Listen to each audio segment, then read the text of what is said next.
I just want to be smooth, in all of it. And if something goes wrong, don't worry about that.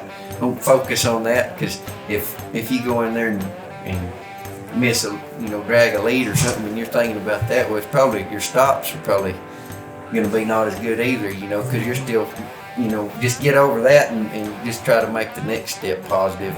And you got to be planning ahead. It's not like you can sit there and hesitate and think, okay, what do I got to do next? But, complete that task and then go to the next one type deal. In the performance horse world, people who compete at an elite level don't usually climb to the top quickly.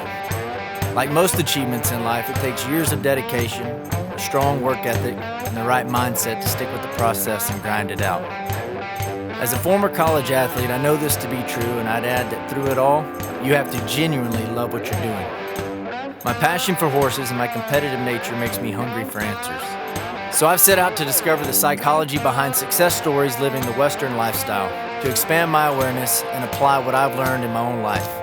This journey of discovery will be uncomfortable for me, but the reward will be unmeasurable. I'm Mike Roberts, and this is the Converse Cowboy. Presented by Kerry Kelly Bits and Spurs and Schaefer Outfitter.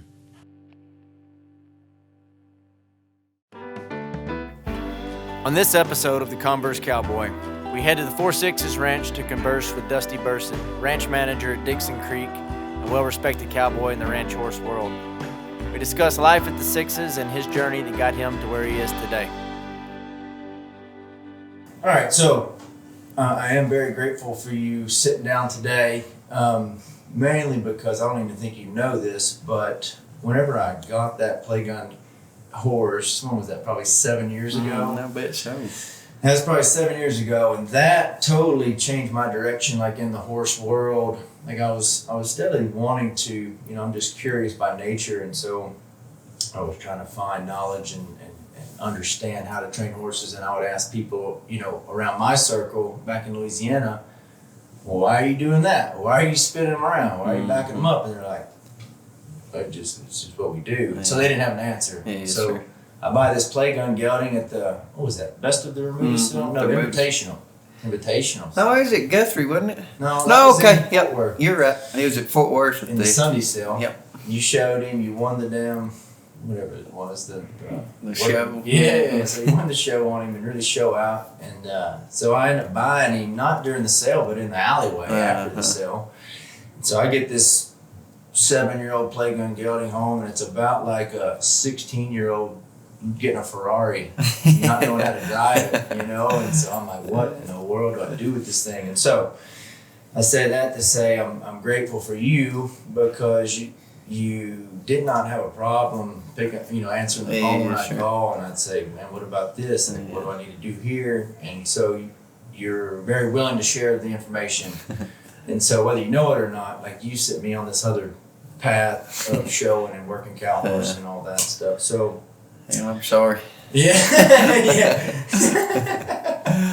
So I think that's important, to have those people to kind of lean on and to be able to reach out to. And so from that, I reached out to a guy named Dick Pieper. I got interested in the Playgun story, and so that's my deal. But I'm curious to know from your standpoint, you go to Texas Tech, you go to college. Talk me through that. What got you interested in the ranch horse showing and stuff like that? I guess one of the biggest things that got me interested in showing was I didn't grow up showing at all. We just grew up. My family had a little place and run cows, and so before that, I'd started a bunch of colts, just to use on the ranch, just doing work, but I never had shown or competed at all. Anyways, I went to Tech there, and Chris Wilson it was all new. He just started the ranch horse team, maybe 2 years before I got there, and so my older brother was actually on the team, on the very first team, and then so when I come along, it's just something I thought I'd try out and made the test. It's funny, Chris later after he called me after I won the AQHA Versatility World, he called me and said, "Yeah, you just think back 8 years ago." He said, "You just barely made the team," and honestly, I did. Really? So you had to try out? Yeah, and heck, I got out there and,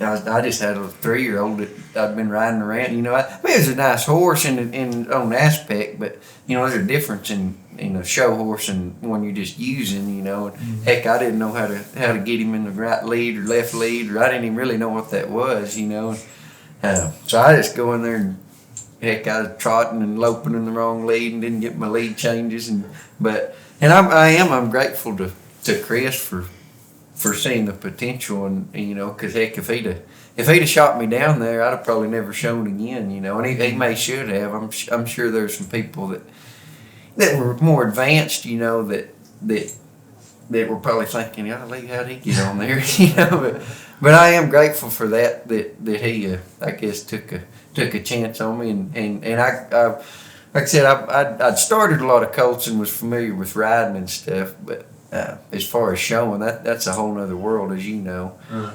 And so he kind of, I guess you could say, polished a lot of the stuff I was doing up, and kind of pointed me in the right direction. That, you know, how you kind of finish stuff and kind of put the show touch, if you will, on them. And I had some success there. You know, that way those shot shows, the Stock Horse of Texas is what we mainly went to, and we went to the RHAs as well, but they're kind of designed to, you know, you start out in the novice and then the limited and then the non-pro and then the open, you know. And I kind of worked my way up in those 4 years to where I was showing in the non-pro, you know, by the end of it. And I had some success in that, you know, while I was at Tech, and got along good.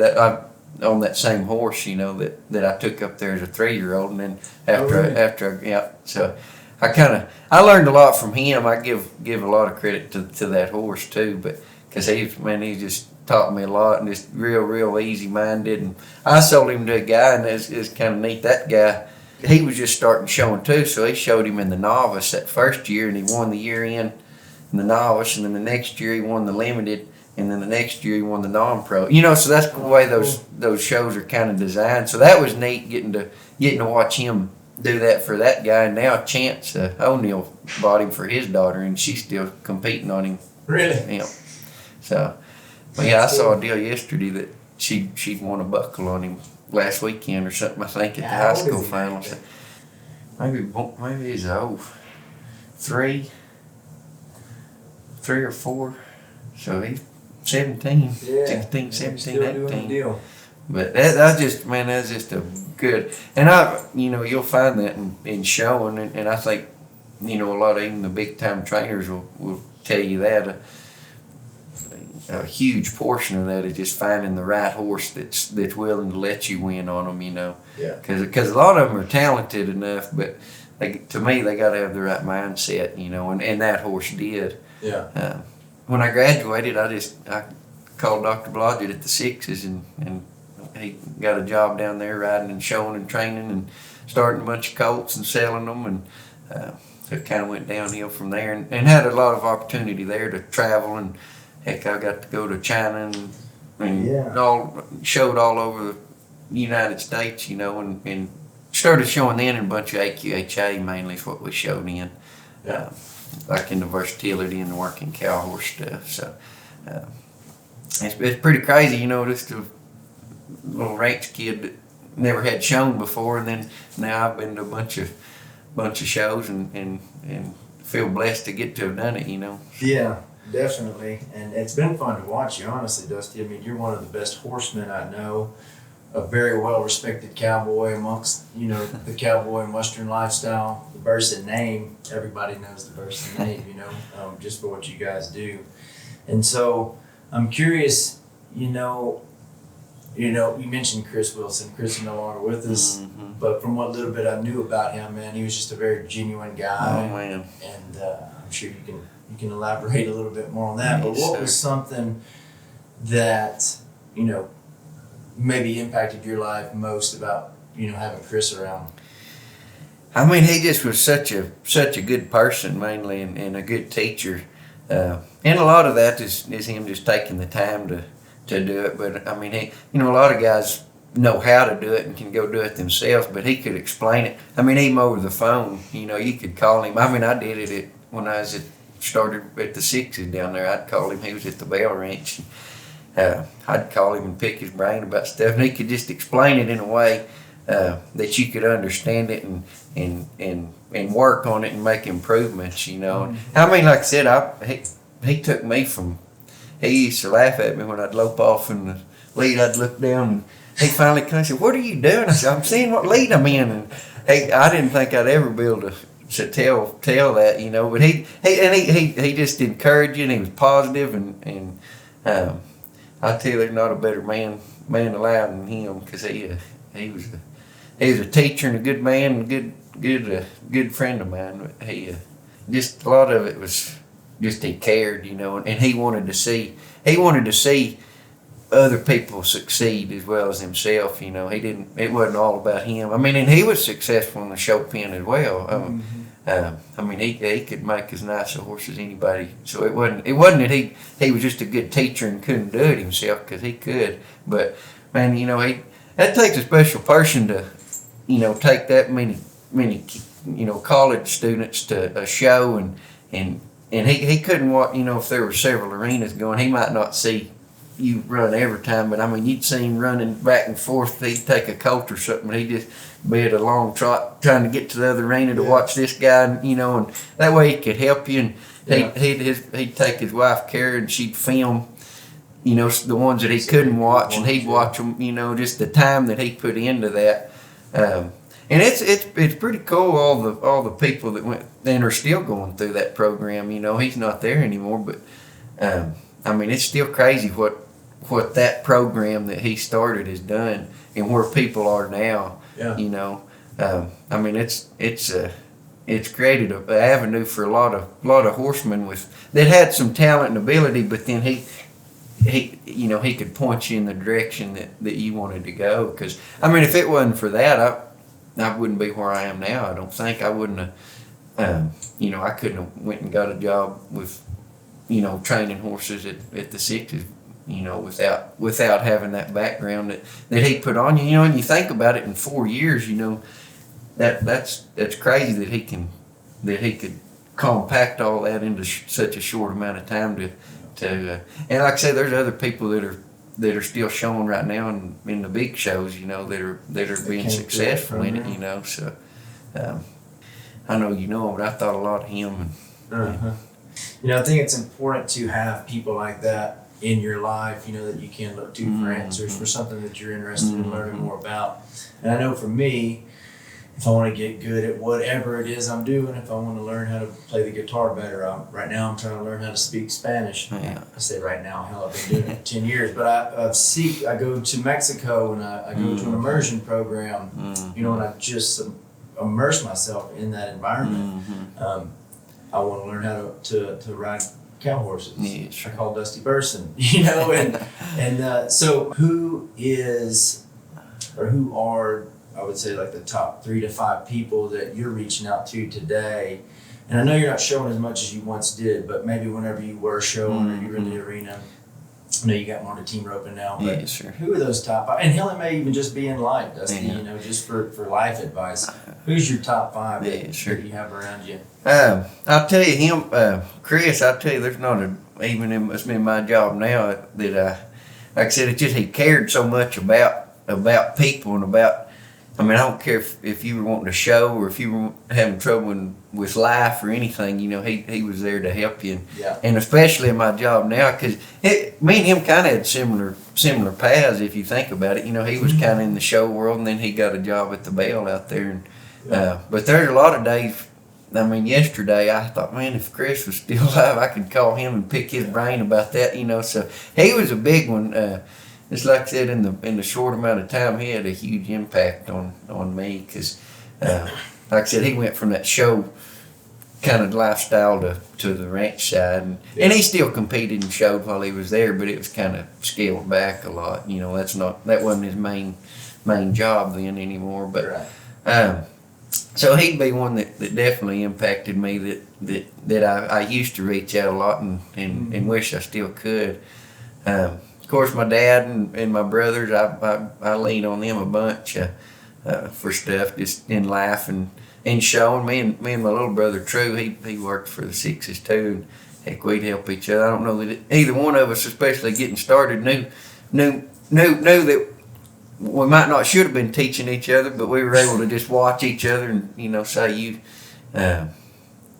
what'd you do there? What's he doing? And that helps. Having somebody.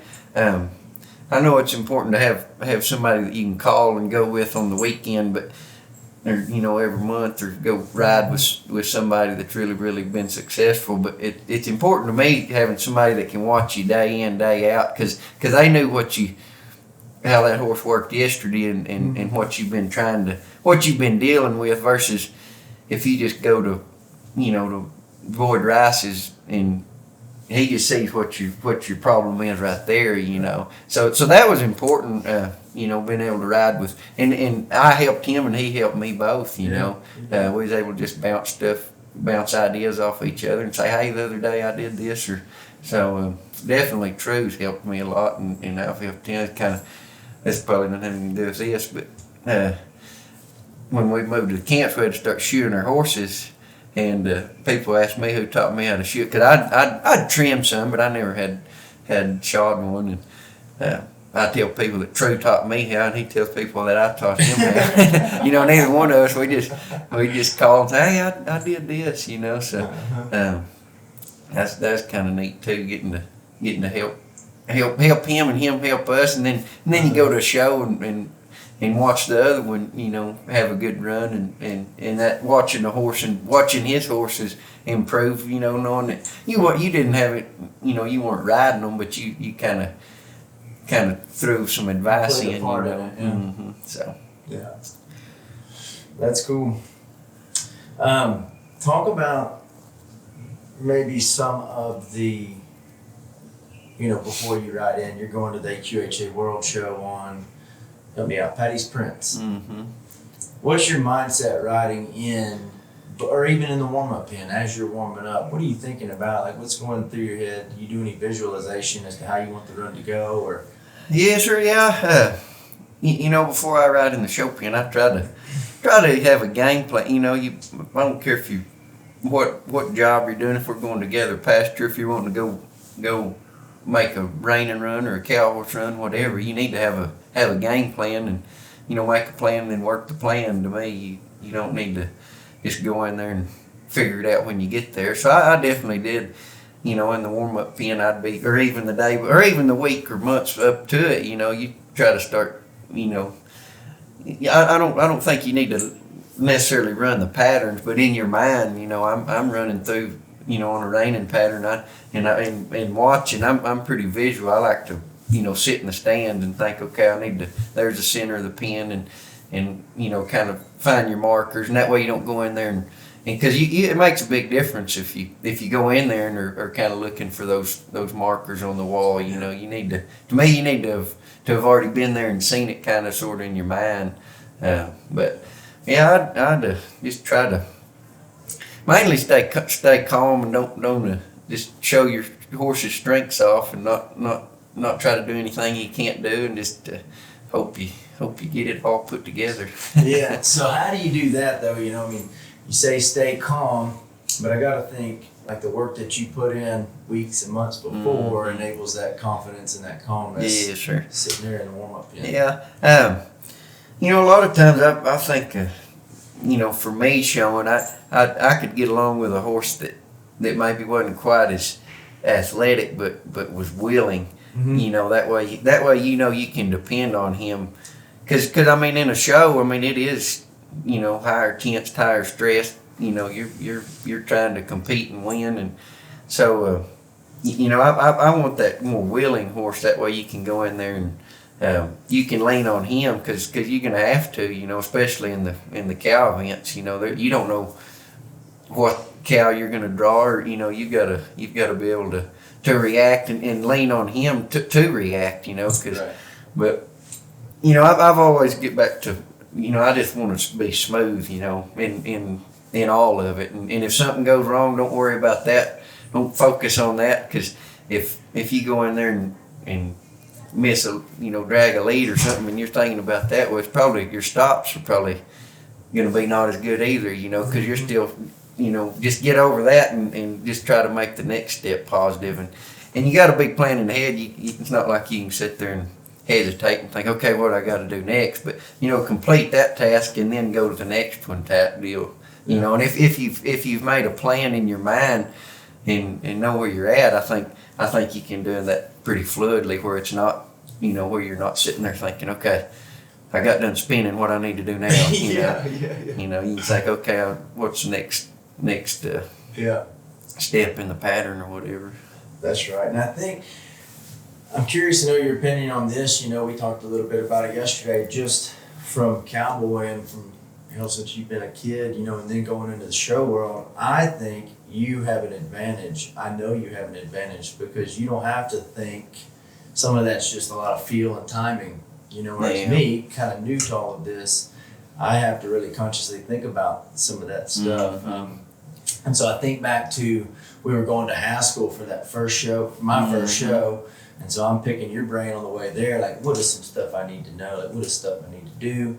And stuff that's instinct to you. I'm going to get there. You're going to get there. You're going to look at the arena and see where halfway is. You're going to look at all of this stuff. Whenever you take a cow you take a cow down the fence on the last turn, you kick him out back towards the other way because cattle are here. This is the guy he came in. He's going to want to go this way. It's going to be a straight run. This shit doesn't even register in my head unless you tell me. You know what I mean? So I think just being a cowboy and, you see the Boyd Rices of the world, cowboy. He's in the cutting bin, he's doing his thing, working cow. I feel like you guys have an advantage. It's not an excuse, but it's like just the consistency and the experience that you can bring to the arena. Yeah, sure. Yeah, I think growing up, being around, cattle and horses and just animals and livestock in general, you probably do have a little bit of an advantage over someone that they may be a little more advanced in other areas of training horses, but if you grew up around animals, you kind of learn. I mean, even a dog or a cat, walking across the parking lot, you can kind of read and know what they're going to do. I mean, I know that's kind of simple, and then you take it to cattle and horses, you just you kind of know what you do. They're going to react to what you do, and your horse is, and then the cow is to what you and your horse are doing. So I do think you have a little bit of an advantage there because you can kind of look to if I step here, well, that cow's gonna move that way, or they're gonna react to you this way, and then if they don't, that's another thing that it kind of like we were talking the other day. When you have 400 or 500 mama cows and 400 baby calves thrown together, there's something gonna go not the way you planned it. So you learn to take that reaction and change the plan. You may have wanted to go in this gate, but because of this, you may need to change your plan up. And I guess it becomes, the more you do it, it just becomes second nature, and how much pressure you can put on one before they'll and how much they can take. And so I think that definitely does play a big part in it. And I've heard every person I've sat down with, every trainer that I've sat down with talks about tapping into a horse's mind. How do you know once you've gotten into that horse's mind, psychologically? I mean, I think there again, a lot of that just comes with time, and I don't know that I can tell you. There's not really a formula for it, I don't think, but I think you can just, you can tell when they're, and a lot of times it just comes with time. You can ride one. Some of them you can get it in the first 5 rides, and others I think it may take you years to kind of get in his mind. And in my opinion, a lot of that comes with those that take longer. It's just miles is what gets that, and we've all had horses that are tougher minded and tougher to get them to get with you, and to me, miles and just days and not hours of riding them. And trying to do this, but just prowling on them, or gathering a pasture or something that you can kind of get in their mind to where, one day it's just like a switch. They go to kind of from fighting you, or you're kind of the enemy, to they just want to get with you, and you can just tell they're willing. But I don't think you can. I don't think.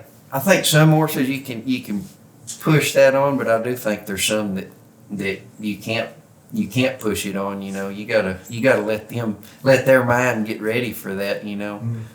Versus just being able to mash it on them. And some horses you can. Like I said, some of them the first ride you can go to asking a lot more, but others, it just more miles and time on them.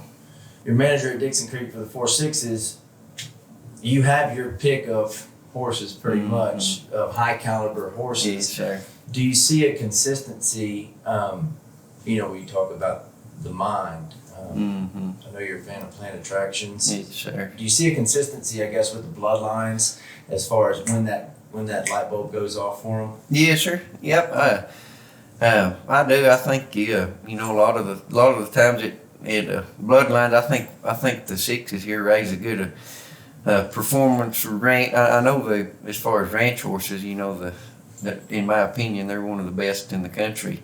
Yeah, sure. Just the ability and the talent that they all have, and but yeah, I think bloodlines definitely plays a big role in it, and Doc spent years trying to create this mare line, and he's always we're talking about steps and showing or whatever we're doing. Well, he's thinking about the when he breeds this to that. Well, he's constantly making a plan for that, and it's paid off because to me, like Chino or Patty's Prince, that horse we was talking about a while ago, that was the last pick bronc that year and the world champion now. So that says a lot about the depth and the quality of horses that are here, because he'd been picked over.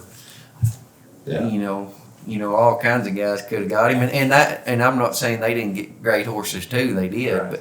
But that 20 guys can go through, and then the 20th one that comes out of there is one of the winds up being a world champion. Yeah. So. With anything in life that when we have any success to any level, there's really not a linear path. It's not like we say, I want to go here and do this, and you go straight to it. That doesn't happen. And so I'm curious to know from everybody that I sit down with, but I'm curious to know from you, like, what are some challenges? What may be a perceived failure that you've been through? Like, you may not have understood why it happened at the time, but that had to happen so this can happen. Yeah. Does anything come to mind?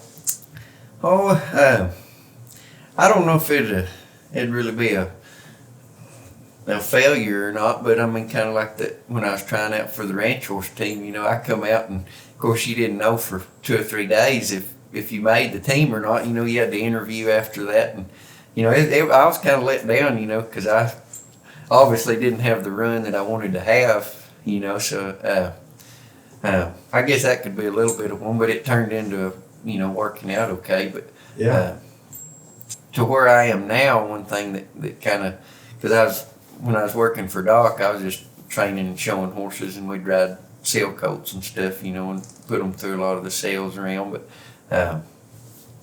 and I can't remember the year, but I took a camp job there, and so at that point I kind of took a different path and realizing, and I loved showing and getting to travel and go do, but just had an opportunity to move to a camp down there, and so at that point I was, in my mind I'm thinking I'm if I take this camp, I'm not gonna be able to compete and show and just spend as much time in the arena, and I still rode just as much, but I just it was a different type of different road, kind of like we were talking. I wasn't going to be able to go and compete as much, and so I knew that, but and there were some down sides of that. I didn't get to, there were some shows missed out, and I had some horses that some fillies that I had to leave there, and then seeing another guy get to ride them, that was kind of hard sometimes, but looking back, me taking that camp and deciding that was the route that was best for me and my family, now it turned into this job. Had I not taken that, I don't know that I would be here today. Yeah. So that's very interesting. And you know, as we're going through those things, don't understand why. I'm curious to know, like, what led you to take the camp job? I mean, was it you just trust intuition? Yeah. I mean, I've obviously prayed a lot about it, and you know, I wanted God to just come down in a voice and like you see in the movies, tell me go that way. But you know, just, when I first went to the ranch down there, I wanted a cat to be on the cow side of the ranch, but there wasn't anything open, so I just thought, well, that'd be a way to ease me into it. You know, initially I just was riding colts and you know, and I love starting colts. That's one of my favorite things in the world to do. The first 15 rides on one, or 5 rides even, is one of my favorite things to do on a horse. But you know how many you've started? No, sure. I wish I did. I wish I did. You think it's in the thousands? I bet it may not be 1,000, but I bet it's getting close to it. That's cool. I bet it ain't 1,000. Yeah. You know, like I said, we prayed about it a bunch and just trying to decide what was the best thing for us, because you know, we didn't have to go. You know, that was the hard thing about it to me, was I could see me being happy training horses and still competing and showing, and I could see myself being happy, you know, going to that camp. And I think bottom line, it was just, you know, that growing up, that's what I wanted to do, was be a cowboy, you know, on the cow side more than a horse trainer. And so deep down, you know, that's what I wanted. But it was hard not to, you know, see the bright lights and the glory of it, because, you know, a camp, there's not much glamorous about it other than just you're out there by yourself. And I mean, and it's a great place to raise a family and kids, and you're out there all alone. Nobody's around, and just day in, day out, it's just you know. And so that getting to slow down was appealing. You know, that's kind of, I said you're going to miss the road and the lights and everything, but on the other hand, it's nice sometimes to be out there by yourself. And I think deep down it was just that I just had a longing to be a cowboy and not a horse trainer, you know. Yeah.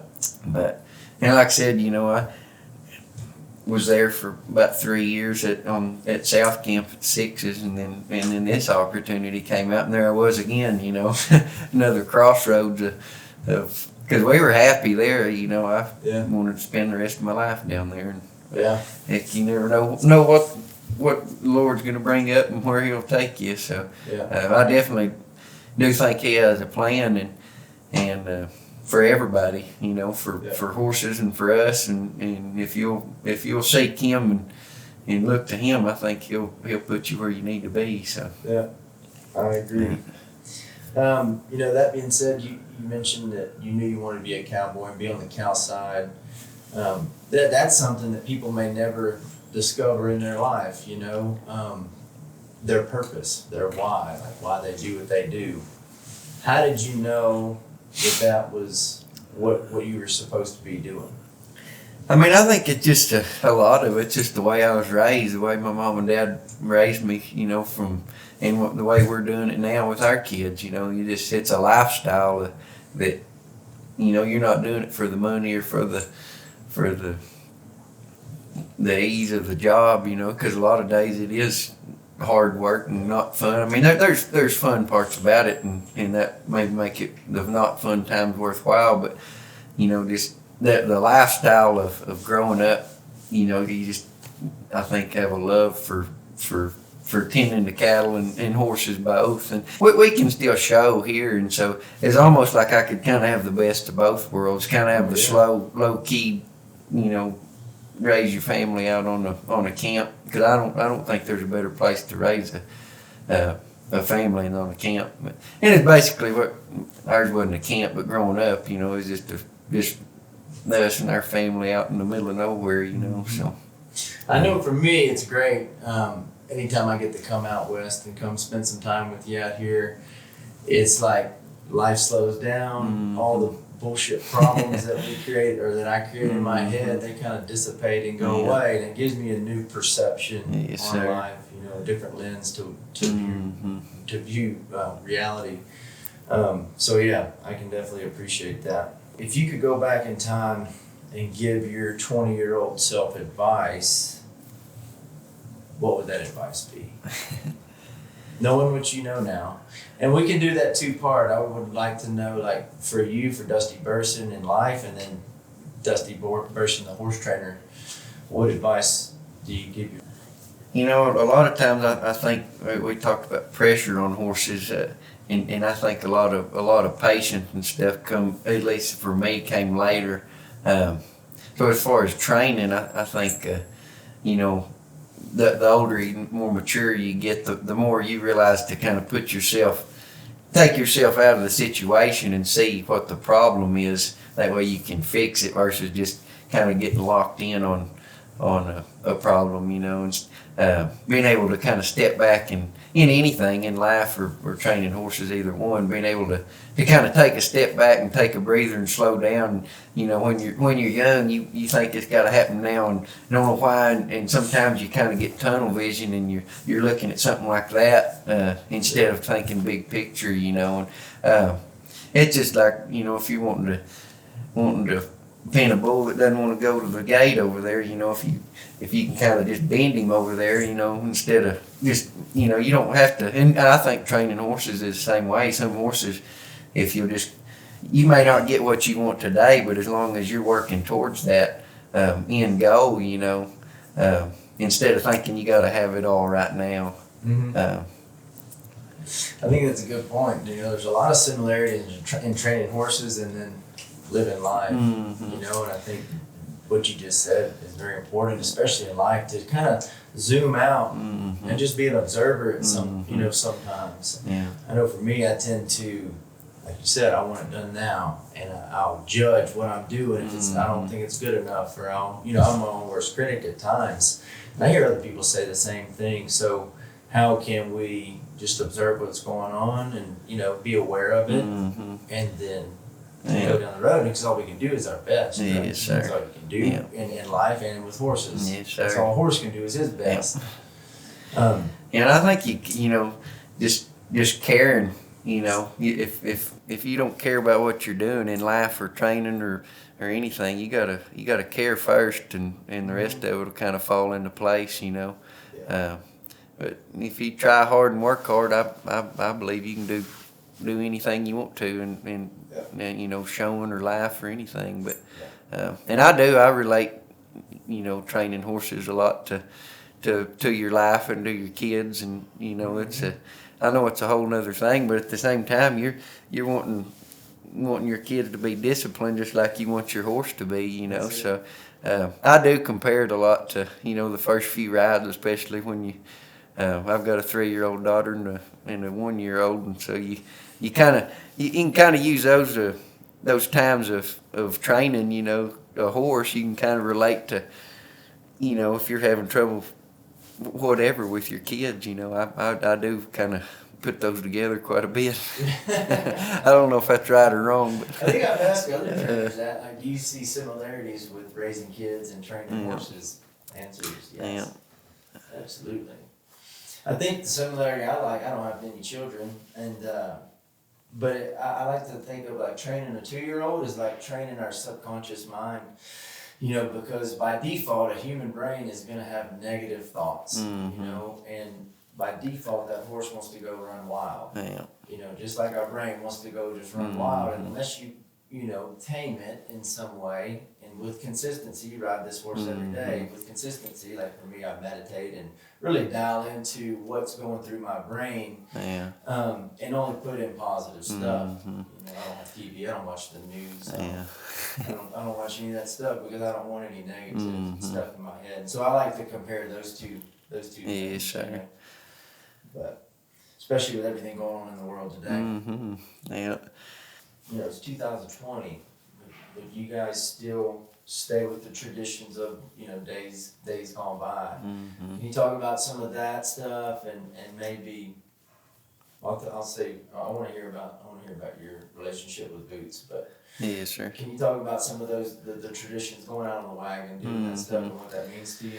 Some of the things that we do are kind of maybe holding on to a tradition, but at the same time, in my opinion, it's still the best way to get the cattle worked and get the work done with the less stress on the cattle and the less stress on the cowboys too, you know. I don't think there's a better way of doing it. But there are some things that we are still trying to hold on to that just traditions, I guess, that you know, they're just neat to do, and they are a little more work, but you know, most cowboys' opinion, it's worth a little extra to just hold on to that tradition. Like pulling the wagon out, you know, we still, in the spring, we pull the wagon out and set our teepees up and got a canvas fly that we eat under every day and a chuck wagon cook. And like I said, it's obviously easier not to go hammer all those stakes in the ground, but it's worth it in the end to just the camaraderie that you build with the crew and spending that time together instead of just coming home from working and everybody going to their own house. You know, you kind of are forced to sit around the fly and visit in the evenings, and you know, and you're with them day in, day out until you're done branding. You know, so and then again, there are benefits to the wagon. You know, you don't use as much fuel and wear and tear on your pickups and trailers and stuff like that. So I mean, there are some benefits to it as well, you know, because you just catch your horse and another great benefit of pulling the wagon out is just you do trot. You know, we don't load a horse up the whole time in a trailer. You just you catch them out of the remuda and trot out and trot back to dinner, and you have to trot back and go turn the cattle out. You know, you're just so you make a bunch of good horses. You know, we was talking about a while ago, putting that time in that gets the horse in the right frame of mind. Well, the wagon will definitely do that, because even just gathering them, you know, we may gather them twice a day, you know, and get a fresh horse or catch a colts or something, you know, and just that getting them in and being around them instead of them just being out in your horse pen or, you know, stalls nowadays that they're in. You're just your hands are on them a lot more. So I think that definitely helps with kind of getting your horse in the right mind. Speaking of traditions and a guy that's been around for a long time, Boots O'Neill, I know you and him are really good friends. Yes, sir. What he means to you. Yeah, and he is a guy too that I lean on for advice in my job now, because he's run some big ranches and can shed a lot of advice and stuff on helping me now in my new position. But he oh shoot, man, he's worked for a lot of ranches longer than he's worked for, really just for 3 different ranches mainly, and for longer than a lot of people have been alive, you know. So it's pretty neat the knowledge that guy has. Him and his brother both, Wes, he comes and helps us some, and you know, just seeing them two, it was pretty neat. One time they both started the herd dragging, and watching them both out there dragging together, you know, just thinking about the years that they have of experience, you know. But yeah, he's become a very good friend of mine. Man, he just, like I say, he's punched more cows than a lot of people have ever seen. Yeah. How old is Boots now? He's 87, and he still rides every day. And I gave him a horse the other day. I think he's ridden him every day since. Is that right? But he's got a lot of knowledge and a lot of perspective, like we're talking, you know, the things that he's seen kind of materialize over the years, you know, and kind of see what's going to stay and what's not, and at the end of the day, you know, just that experience of what works, you know, and talking about reading cattle, you know, imagine him. He hadn't ever shown, but I mean, he knows what, even more so than like guys like me that have. I've been around it for 32 years, but you know, he's been around it for 87 years. You know, just that time, you know, he can tell, you know, if he's driving an old bull along that's crippled, and he'll know when to stop and give him a break, and when he can, you know, ask him to go on, even more so than a lot of cowboys, just from the years and years of experience, you know. Mm-hmm. And then he's a good horseman. Like I said, he's never shown, but I mean, as far as just a cow punching horse, he's made a bunch of them. Yeah, and I've only spent a very limited, I mean, a day and some change with around him, but Mm-hmm. he seems like a very stoic man. Very nothing really bothers him. Mm-hmm. You can tell me if I'm wrong No. with that, but No, you're right. And Boots has always said if you enjoy what you do and like and love your job, even you'll never have to work a day in your life, and that's true, and he looks at it, it doesn't matter. There are things that aren't fun to do, but he just, if you're getting to let your feet hang down, it's a good day. So, I think a big part of why we do what we do is for just the love of it, and the reward of just getting to do it again tomorrow, Can you talk about? We talked about this earlier. Some of the unwritten rules of the cowboy. So like whenever I come out here, I can ride a horse, kinda, but I don't know the cowboy rules, Mm-hmm. And so can you give me just like a top three? Yeah, sure. For those people that may come ride with it. Yeah, sure. Some of the I guess rules, if you want to say that, or the cowboy code or stuff. You're not supposed to ever ride in front of somebody. Ever. If you need to go over there to that gate, well, you need to go around behind me. And there are times that it may take you a little bit longer to go around behind somebody, but that's just it's considered rude to ride your horse in front of somebody else's horse. So that's one thing that kind of gets on most people. Especially ranch to ranch, that one's pretty consistent. There are things that some ranches do a little different, and I'm not saying one's right or one's wrong. That's just how they do it. But that's one that kind of goes, I'd say, blankets every ranch is, you don't ride in front of somebody. And the other one just I don't know if it's necessarily a rule, but it's just be a good person. Cowboys are, in my opinion, they're supposed to be good people first.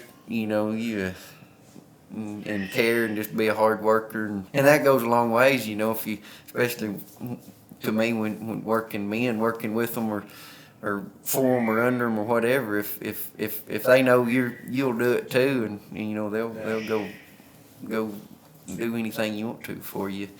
Like as far as the wagon and stuff, you're not supposed to walk in between the chuck box and the oven. That's the cook's area. The chuck box is the lid, that you pull off that the cook cooks on, and it'd be kind of similar. Most people might not do it, and if a cook's sitting there walking back and forth from the island to the oven, you're just in the way, So that's kind of another little rule that a lot of people might not know about. But a lot of it's just for structure of stuff going smooth and not just looking like you're running around like a bunch of chickens with their head cut off, So. I've thought back on stuff that happened years ago, and I'm like, oh shit. I get embarrassed years later about it. I'm like, oh, it's so stupid. But anyway, so I kind of ruined my last question. You kind of just answered part of it, but I'll phrase it. I'll just be very specific about it and see if you have a different answer. But so the name of the show is the Converse Cowboy. The last question of every show is, what is your definition of a cowboy? I think a cowboy, like I said, is a big part of him. Just being good people.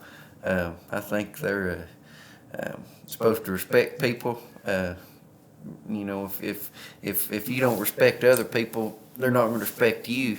And so I think cowboys need to be respectful and kind and courteous. And I don't. Maybe back there in the day they used to be the ripping, roaring, and fighting tough, but I think nowadays it's more of just a kind and dependable. They're not a, and I'm talking about the character a lot more right there. There are also they've got to have some talent and some experience of roping and riding and starting colts and knowing how to read cattle and gather pastures too, but. To me, another part of being a cowboy is just the character of a man, Yeah. not You can have the greatest, about like you know what, you can have the greatest cowboy in the world as far as roping and riding, but if he's not a good person, well, you know, what's the point in it? So I think, you know, today cowboys, most, you know, the reputation of most of them are, you know, just they're good people, I guess. Yeah. That's a very good answer. Well, man, that's all I got for you. I could sit here and talk to you for a few more hours, but I do appreciate your time. I appreciate your hospitality. Appreciate you just being a good friend, you know, over these years. I don't know how much I really helped you, but if I did in any way, that makes me feel better, you know, that I had a part in your success later on at a show or in life or anything, you know. And I think that's what makes the whole ag industry so special, is it's not all about me, you know. If you see somebody else succeed, well, that's good. And it in a show even, you know, if this trainer helps that trainer's horses get better, well, that's going to make you step up, you know. So. That's right, and I think we always have people that we look up to, Yeah. people that we compete against, and then we have people that we're helping. Yeah. You know, Yeah. for me, that's when I really learn, is whenever I'm teaching some stuff that I've learned. Yeah, You know? I agree too. So. Reflecting back on the interview with Dusty, the thing that stood out to me most was the impact his mentors had on the trajectory of his life. It reinforced the idea that we should all seek guidance from those who have been there and done that, but also that we should cultivate relationships with others seeking to learn what we know and invest in them the way that Dusty's mentors invested in him. Until next time, stay grateful and be kind.